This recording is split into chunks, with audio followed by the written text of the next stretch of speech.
Corte o tédio com mais conhecimento. Curta, se inscreva e compartilhe para mais informações sobre o mundo da ciência e tecnologia. O James Webb, ele tinha um recorde, certo? Ele estabeleceu um recorde. Qual que era o recorde do James Webb? Ele tinha observado uma galáxia há 400 milhões de anos após o Big Bang. Beleza? 400 milhões de anos após o Big Bang. Só que aí o que acontece? Os caras continuam estudando, certo? Continuam estudando.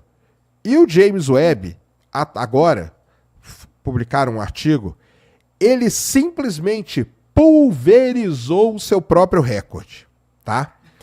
O James Webb, agora vamos lá, né? Porque eu vou falar isso aqui depois, a galera vai cortar falando que eu afirmei isso, né? Então vamos lá.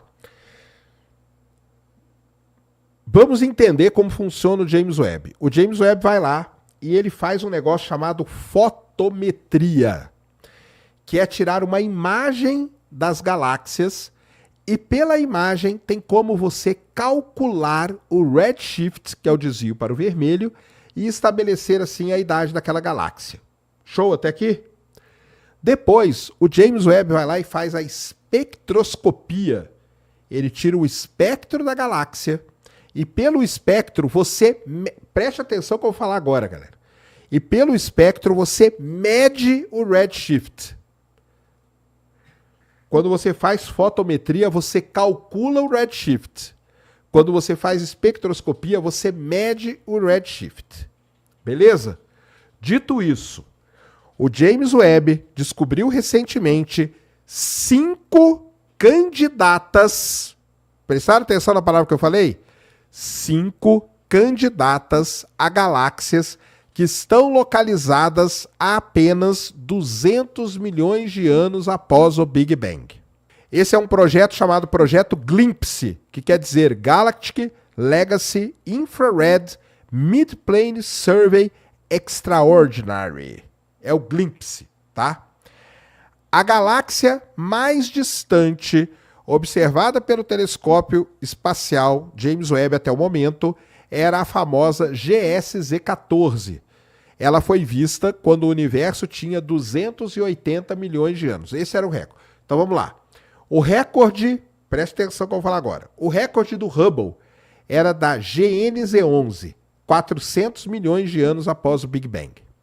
O James Webb foi lá, bateu o recorde do Hubble, descobriu a GSZ-14, 280 milhões de anos após o Big Bang.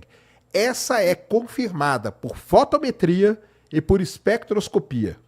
Agora, saiu um artigo agora, aonde 5 galáxias são candidatas a estarem a apenas 200 milhões de anos após o Big Bang. Por que a gente diz candidatas? Porque elas foram, por enquanto, estudadas via fotometria. Beleza? Ainda não foi feito o espectro dessas galáxias. Elas só foram estudadas por fotometria. Elas têm um alto Z, um alto desvio para o vermelho. Qual é o problema desse alto desvio para o vermelho? Quanto mais desviada para o vermelho, mais incerteza você tem no momento em que você estima o Z pela imagem. Entendeu?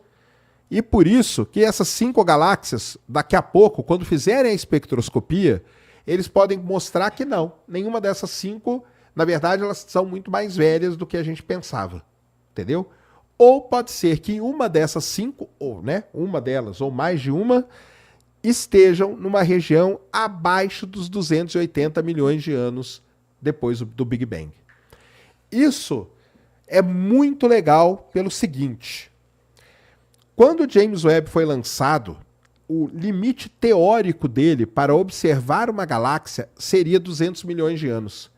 Então pode ser que agora, se caso uma delas no mínimo seja confirmada, nós chegamos no limite do James Webb.